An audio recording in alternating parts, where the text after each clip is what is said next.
our audience, Colonel Kalsi is the star of a movie, a documentary based on his life, and his very important role in getting turbans and beards, I'm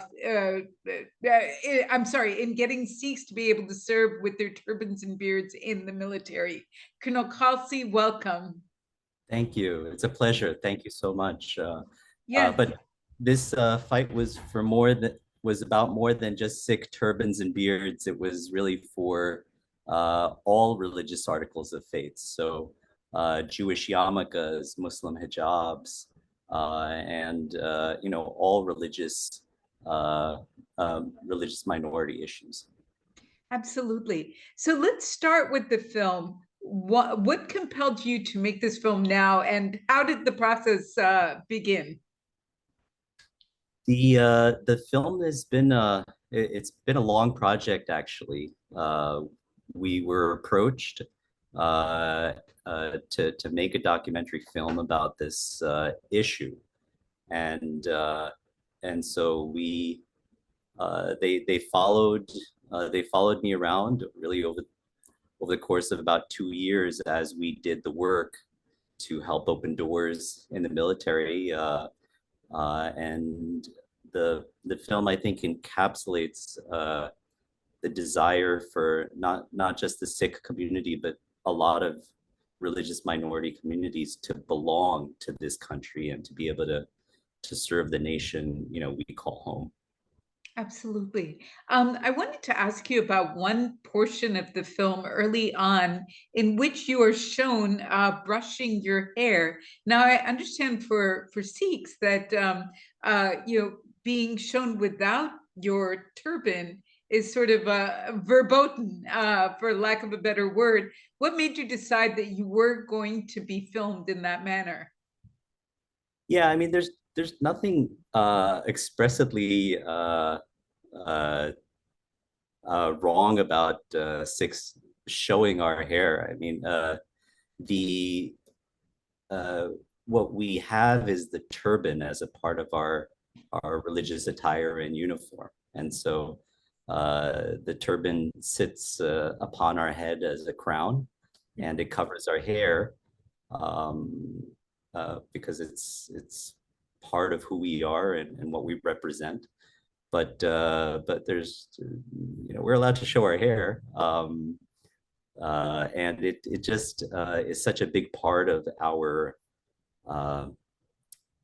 identity and our being, that I think it was important for the audience to sort of see that aspect and sort of demystify it, because I know for a lot of people, they're like, what's under that turban, Yeah. ridiculous as it sounds, so I think I think it's an important scene in the movie.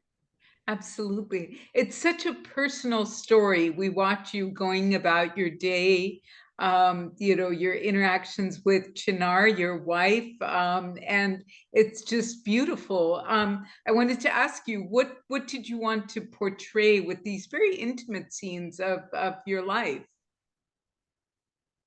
I think we wanted to be able to show that we're just regular people, and that there's nothing special about me or my family, that one person uh, who's a nobody can make a massive difference in one of the oldest and the most powerful institutions in the world, the U.S. military. And Absolutely. so I think it's a story of triumph, story of spirit, and we wanted to be able to show that intimately. Absolutely. So I met you first, or we first spoke way back, I believe in 2009, right? When Yeah, you started years ago. your fight Sure. Yeah. to be able to serve in the US military with your articles of faith intact. At that point, that you started your fight, you had already been serving in the military. Is that correct? Yeah. I mean, I with your joined, turban and beard. correct. I had joined way back in 2001 during my first year of medical school. Mhm. And it wasn't really until uh, I was finishing medical school that it became a problem.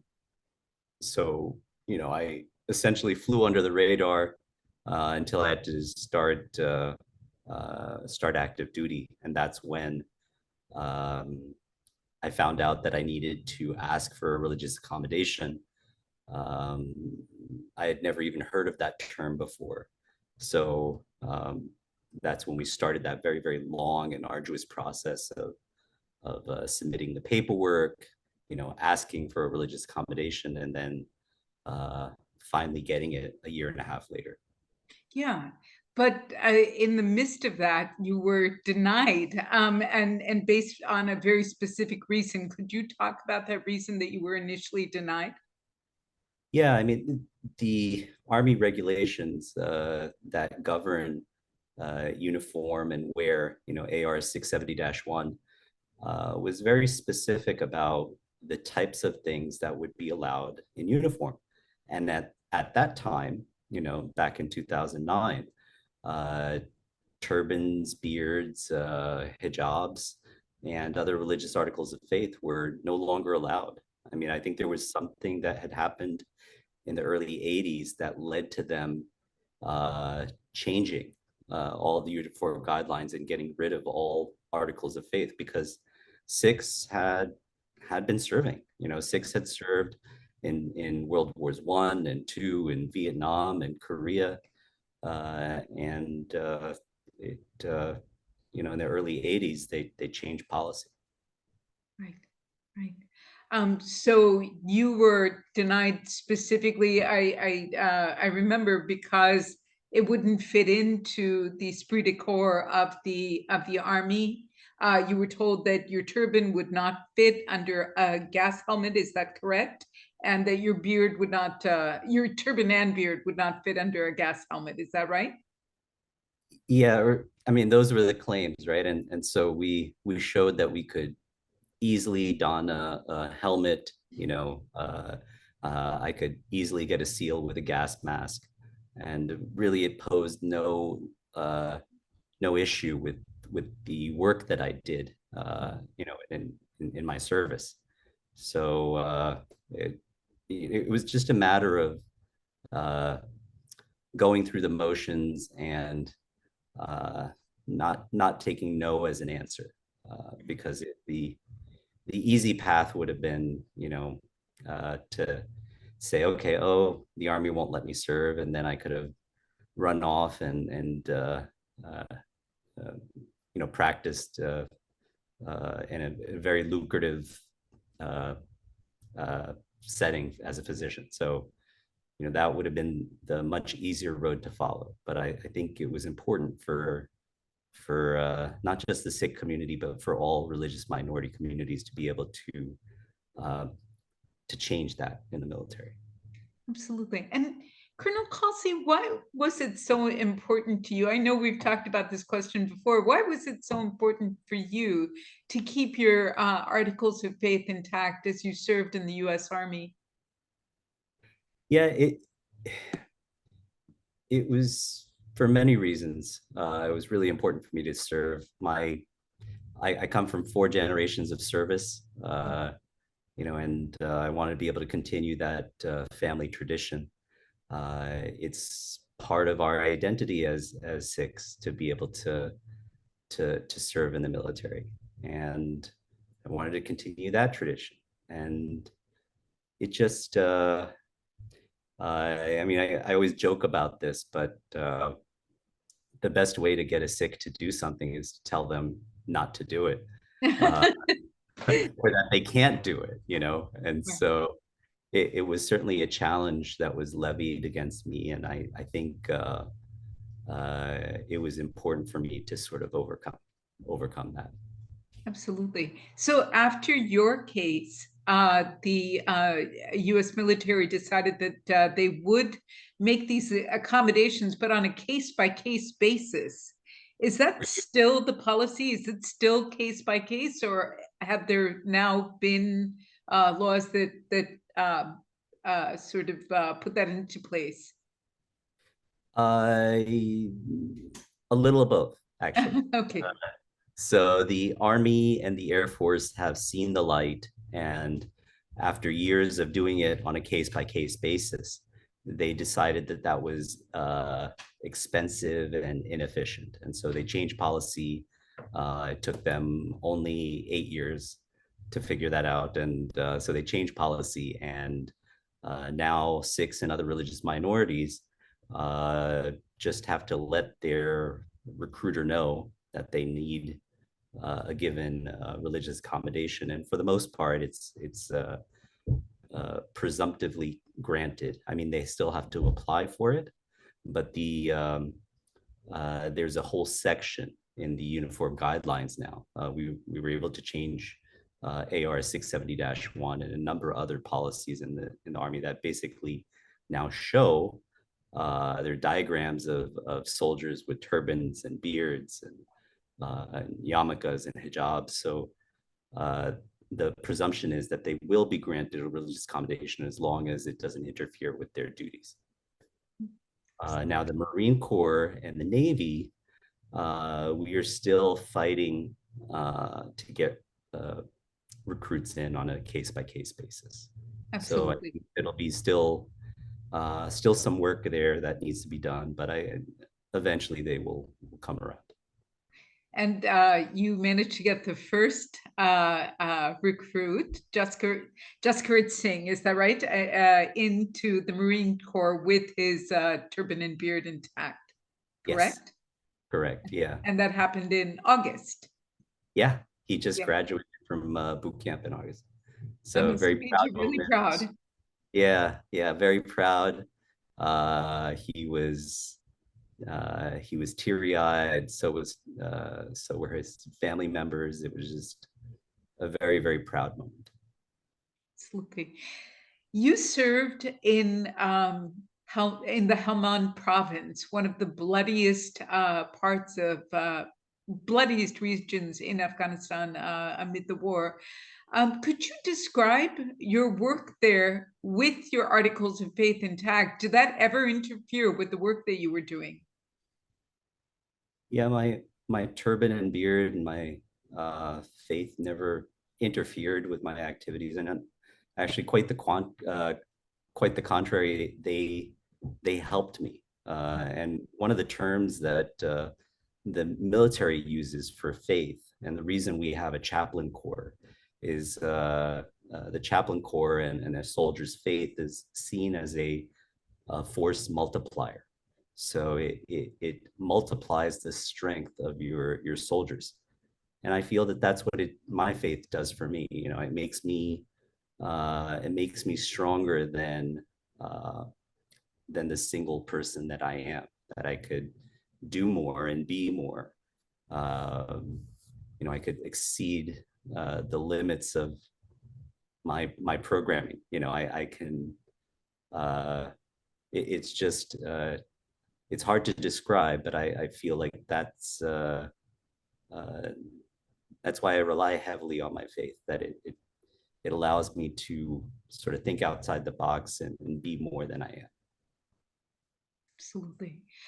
Um, During your time in Helmand, could I'll let you tell this. You had some challenges there. Could you talk about those? Yeah, we had lots of challenges while we were in Helmand. You know, we were seeing. So I ran an expeditionary ER, and Mhm. expeditionary is sort of a sexy way of saying tent. Right. And we're you know in the middle of the desert there, and it was very hot. You know, some days it'd be 120, 130 plus Right. degrees, and uh, during that time, we were taking care of hundreds, if not thousands, of combat casualties. You know, very very bad gunshot wounds, blast injuries, burns, just really terrible. Some of these are devastating injuries. So I think we did a great job. You know, we saved a lot of lives, and we helped a lot of soldiers. You lost a friend as well. I did. I did. I lost I lost a few friends and lost many more actually after we got home. You know, to suicide and alcohol and drugs. It's just you know, it's one of those things that we still don't have a really good answer for yet. Uh, Absolutely. So many of our servicemen come back struggling with PTSD. Do you, and I hate to ask this question, but do you also struggle with PTSD? I think I think all of us that deploy, especially those with multiple deployments, have some degree of PTSD. You know, and I think for many of us uh, uh, that don't admit to it, it's there, but it's functional. You know, um, and for me, uh, it it's functional. You know, I can I can manage it, it doesn't really interfere with you know my ability to sort of operate. One of the things I find though is that uh, in service, I'm able to uh, it makes me it makes me feel better to be able to serve and help other people, and that's sort of my way of addressing it or managing it. Absolutely. Do you feel the military has allocated enough resources to help you and others who are struggling when you come home? They're trying, you know, resources are limited, so I I know that there's a small bucket of money that's allotted to take care of uh, military veterans when we come back from home. That bucket is not big enough, and you know, if we can spend trillions of dollars sending soldiers off to war, you know, we should be able to spend just as much, if not more, taking care of them once they come back. And I think it's been a fight for many decades. Uh, so I think that's on our policymakers and our politicians to and our public to really come through for the military members that serve this country. Absolutely. I want to ask you a follow-up question. You served alongside Afghani men and women who were working for the US and now have been able to come to the US on a special immigrant visa. Yet many of them are driving Ubers after having served for so long for us. Have sufficient resources been allocated to them to now live successfully in the US? The the you know, evacuating all the Afghans was, I think, the priority, and getting them over here so that they weren't that our interpreters and then the other folks that helped us while we were over there, uh, they don't get murdered, you know, by the extremist elements that still reside there. Right. Uh, so I think that was priority number one, um, and in getting them appropriate resources to establish themselves here. You know, I don't honestly know a whole lot about that. I know that there are many organizations that are helping. You know, so it's a sort of a more of a public-private partnership, and I'm sure that uh, uh, that is uh, more resources would be better, right? But I don't have a whole lot of knowledge in that area. at the end of the documentary, you reveal something very personal about yourself. Um, would you please share that? Yeah, yeah, sure. I mean, so I don't think it's any secret, but I was diagnosed with metastatic cancer about 2 years ago, and so I started aggressive chemotherapy, and uh, it's become sort of routine now. I go every week for my chemo, but it's been been a tough few years. Absolutely. And this was as a result of you serving in Afghanistan. Likely, yeah. I had a massive radiation exposure while I was there, and they also had burn pits and other exposures. Um, the particular type of cancer that I have, you don't typically see it in young people. Uh, so, and nobody in my family has cancer, so it was sort of a shock to all of us.